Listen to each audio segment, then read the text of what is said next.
예수님께서 이 세상에 왜 오셨을까 하는 것에 대해서는 우리는 크리스찬인들이라 하면은 금방 답을 받을 수 있습니다. 이 세상을 구원하러 오셨다. 그 답입니다. 그 이후에 그분께서는 어떤 방법으로 구원하러 오셨을까 하고 물으면은 적지 않은 신자들은 답을 금방 할 수가 없습니다. 그 어떤 방법이 오늘 복음에 나옵니다. 회개하여라, 하늘나라가 가까이 왔다 라는 말씀을 선포하는 방법입니다. 예수님께서는 하늘나라를 선포하는 방법으로 이 세상을 구원하십니다. 그러면 하늘나라는 어떤 것입니까? 쉽게 이야기하면 아픈 사람, 건강한 사람, 못난 사람, 잘난 사람, 가난한 사람, 없는 사람, 못 배운 사람, 배운 사람, 약한 사람, 강한 사람 할 것 없이 모든 사람이 평등하게 건강하게 사는 나라입니다. 그런 나라를 만들기 위해서 예수님께서는 하늘나라를 말씀으로만 선포하는 것뿐만 아니라 그것을 구현하기 위해서 오늘 복음에서처럼 질병과 고통에 시달리는 환자들과 마귀 걸린 이들, 간질병자들과 중풍병자들을 치유해 주십니다. 예수님께서는 하늘나라가 가까이 왔다라고 2000년 전에 말씀하셨는데 우리의 현실은 왠지 그렇게 느껴지지가 않습니다. 하늘나라가 이미 왔지만 우리가 그렇게 느낄 수 없고 왠지 하늘나라는 더디게 오는 것 같아 보입니다. 왜 하늘나라가 그렇게 더디게 오는가 하는 이유를 예수님께서 말씀하십니다. 마태복음 11장 12절에서 하늘나라는 폭행을 당하고 있다. 폭력을 쓰는 자들이 하늘나라를 빼앗기 때문이다 라고 말씀하십니다.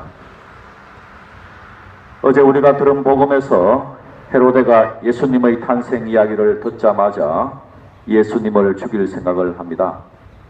어떻게 보면 예수님의 탄생 소식이 전해지는 순간부터 지금까지 하늘나라는 폭행을 당하고 있습니다. 이곳 남한 땅을 보게 되면 하늘나라를 폭행하는 세력은 누구이겠습니까? 조직 폭력배들이 하늘나라를 폭행하고 있습니까? 아니면 이런저런 범죄를 저지르는 잡범들이 하늘나라를 폭행하고 있습니까?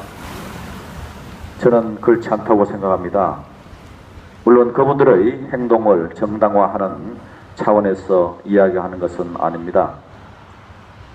이 땅에서 가장 하늘나라를 폭행하는 사람들은 생각과 사상과 이념의 다양성을 무시하고 그러므로서 표현의 다양성을 무시하는 대통령을 포함한 극우 세력이라는 생각이 듭니다.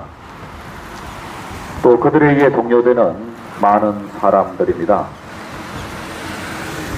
이분들은 한국 전쟁 후에는 반공이라는 기치 아래 자기들과 다른 생각, 사상, 이념을 가진 사람들을 빨갱이라 했고 지금은 종북 세력이라고 부르고 있습니다. 이분들은 이것 아니면 저것, 흰색 아니면 흑색, 아주 단세포적인 생각을 하는 사람들입니다. 이분들은 북한을 유일 사상만 허용하는 독재 정권이라고 비판합니다. 하지만 이런 극우 세력들도 똑같이 생각과 사상과 이념의 다양성을 허용하지 않는 독재자들이라는 생각이 듭니다.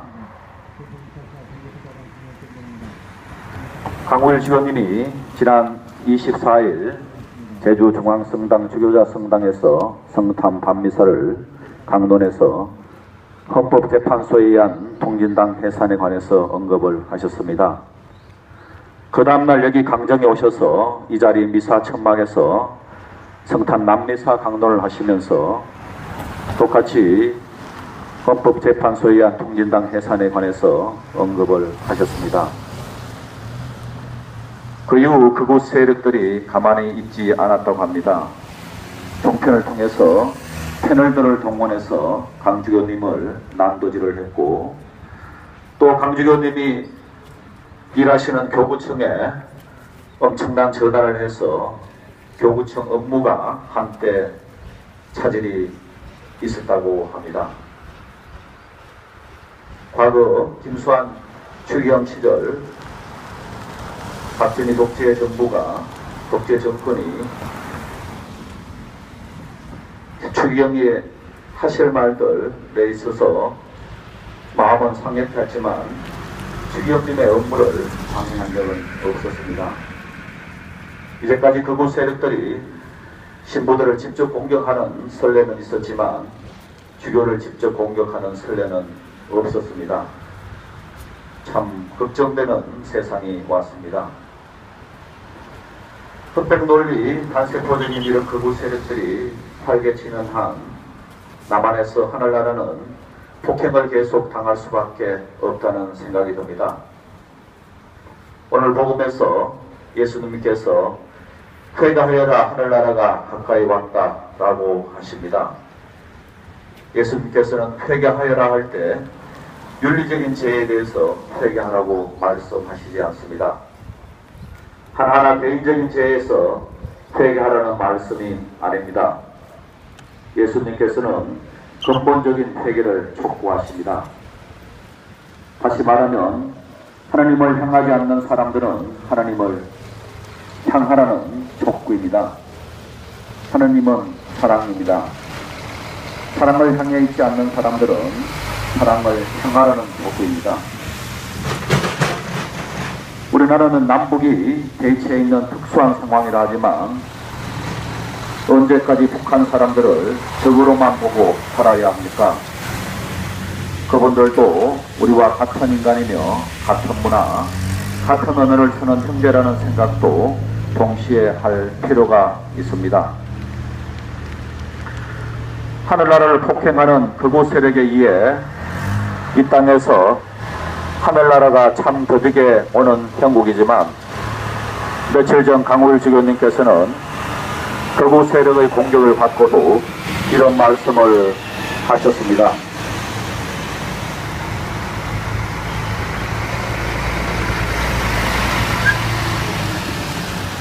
현재 결정을 보고 민주주의가 죽었다는 표현을 하는 분들도 있더라고요. 그렇지만 역사는 천천히 갈짓자로 걷지만 절대로 완전히 뒷걸음질 치지는 않다고 봅니다. 누구도 역사의 수레바퀴를 뒤로 돌릴 수는 없어요. 지금 어려움과 갈등 때문에 좌절하거나 더 대립할 필요가 없다고 봅니다. 역사에 대한 희망적 인식을 갖고 가슴을 넓게 펴고 끌어안으려는 자세를 모두 가지면 참 좋겠습니다. 새해에도 이 땅에 미움과 정오보다는 사랑과 포용이 넘치는 한 해가 되기를 기도해야 될 것 같습니다. 아멘.